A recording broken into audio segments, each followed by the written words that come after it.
जय श्री राम, जय श्री बालाजी महाराज।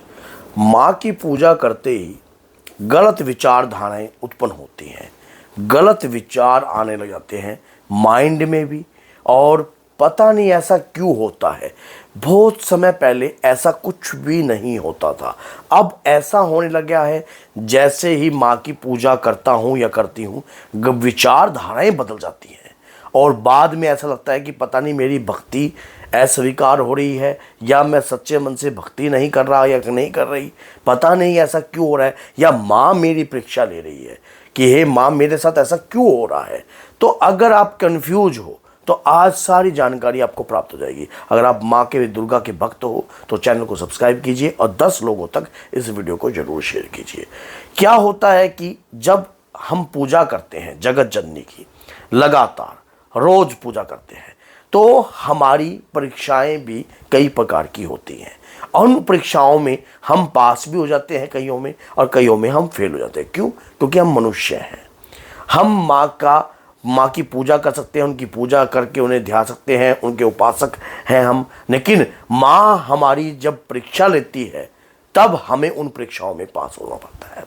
ऐसे विचारधाराएं क्यों उत्पन्न होते हैं, इनके पीछे किन शक्तियों का हाथ होता है और क्यों आ रहे हैं ये विचार।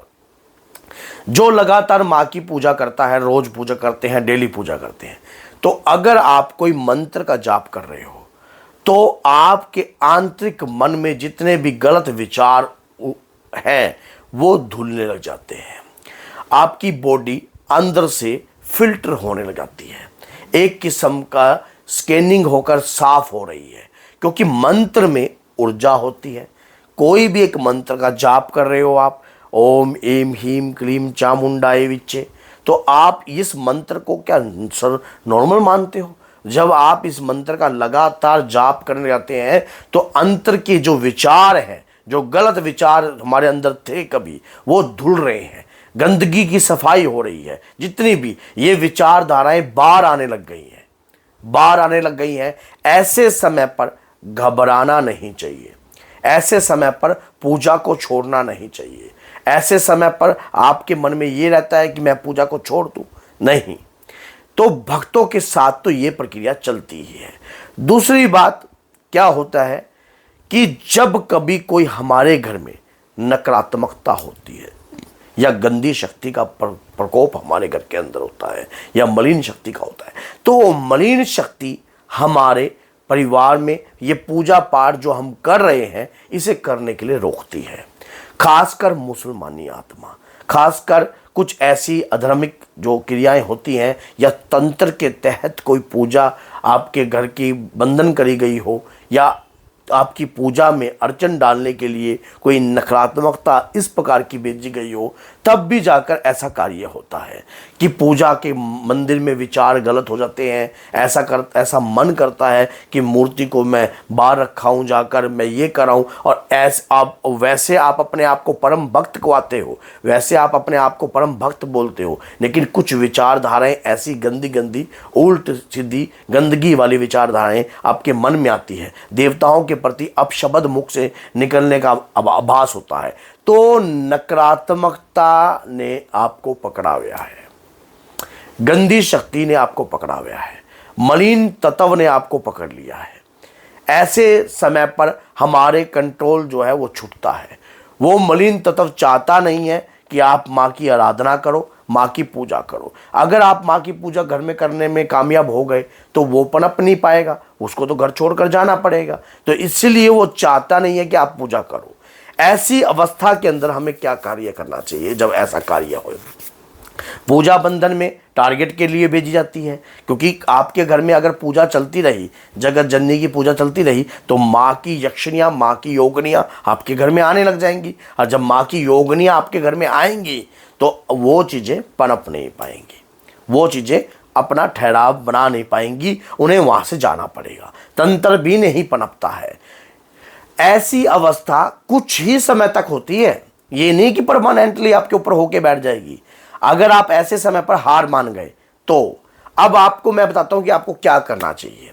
जब कभी भी आप संध्याकालीन माँ की पूजा कर रहे हो या सुबह के समय पूजा कर रहे हो, एक धुनी मैं आपको बता रहा हूँ बहुत ही प्यारी है, उससे सकारात्मकता का भाव आपके घर में हमेशा बना रहेगा। नेगेटिविटी कभी भी आपके घर में नहीं प्रवेश करेगी और आपके विचारों में भी प्रवेश नहीं करेगी। उस धुनी को आपने स्वयं ने भी लेना है और जो माँ के साधक हैं, माँ के उपासक हैं, वो भी उस धुनी को ले सकते हैं।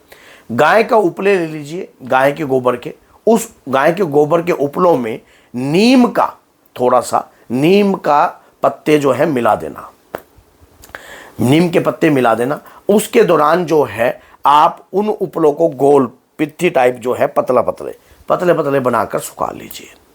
सुखाने के बाद जब कभी भी आप माँ की पूजा प्रारंभ कर रहे हो या पूजा करने के बाद आपने उन उपलों को तोड़ देना है। तोड़कर एक भीमसेन कपूर के साथ आपने और गाय के देसी घी के साथ और थोड़ा सा गुड़ उस उपलों के ऊपर डाल देना है। गुड़ और गाय का देसी घी आपने उसे प्रज्वलित कर देना है कपूर को, और वो उपले जो हैं थोड़ी सी एक धुनी टाइप बन जाएगी तो वो सुगंध उत्पन्न करेंगे। वो सुगंध आपने अपने घर के हर कोने में देनी है, हर कमरे में, हर अपने घर के हर इलाके में, जहाँ भी आपका इलाका है हर कोने में दें। कुछ ही समय बाद आपके मन में इस प्रकार के विचारधाराएं और इस प्रकार की चीज़ें आनी बिल्कुल ही बंद हो जाएंगी और यह आपके घर में सकारात्मकता का भाव रहेगा। और अगर आपको लगता है कि आपकी पूजा को बंधन में किया गया है, ऐसा लगता है कि कोई व्यक्ति आपके ऊपर तंत्र कर रहा था या कुछ ऐसा प्रयास कर रहा था, तो 2 लौंग के उतारे कर कर भी आप उसमें डाल सकते हो। 2 लौंग के उतारे 7 दफ़े ऐसे करके फिर 2 लौंग 7 दफ़े ऐसे करके आप उसमें डाल सकते हो। वो कब डालना है? अगर कोई माँ का मंत्र का गुणगान आप कर रहे हो तो, अगर कोई मंत्र आपको आता है माँ का, जैसे कि ओम दुर्गाय नमः या ओम एम हीम क्लीम चामुंडाय विचे, इस मंत्र से भी आप डाल सकते हो। इस प्रकार का क्रमिक उतारा करने से क्या होगा, नेगेटिविटी जो है स्तंभित हो जाएगी, घर में नकारात्मकता जो है उभर नहीं पाएगी। एक बार सच्चे मन से रेगुलर ऐसा करके देखिए, ये विचारधाराएं बिल्कुल बदल जाएंगी, गलत विचारधाराएं प्रवेश नहीं करेंगी। और खासकर अगर कोई मोमडन चीज होगी या कोई मुसलमानी क्रिया करी हुई होगी या कुछ भी ऐसा किया होगा, वो पनपेगी नहीं, वो खड़ेगी नहीं, क्योंकि गाय के गोबर के अंदर वो ऊर्जा होती है जो नेगेटिविटी का वास आपके घर में उत्पन्न नहीं होने देती है। और ये जो मैंने आपको बताया ना, बहुत पावरफुल है, सकारात्मक धुनी है ये, सकारात्मक। गाय के ये जो गोबर से आप जब ये करोगे ना और गाय के घी से करोगे, देखना उसके बाद देखना आपके घर में सकारात्मक, आपको वो नाक में जो समाएगी ना आपके, एक अलग सा आभास आएगा आपको, अलग सा एक ऊर्जा फील होने लग जाएगी आपको। जो ऐसे विचारधाराएं हैं ना, ये गंदे गंदे ख्याल आना, ये सब आना, ये जब आप लेकर इस धुनी को लेकर बैठोगे और वो जलती रहेंगी और आप पूजा कर रहे होगे, तब देखना आपके इस प्रकार की विचारधाराएं नहीं उत्पन्न होंगी, आपकी बदल जाएंगी विचारधाराएं। करके देख लीजिए, बहुत सटीक उपाय बताया आपको और ये लाभ दे। अगर माँ के भक्त हो तो चैनल को सब्सक्राइब कीजिए और 10 लोगों तक इस वीडियो को जरूर शेयर कीजिए। क्या पता कोई भक्त आप जैसा वो भी परेशान हो रहा हो। तो बोलिए जय सीताराम, जय माता दी।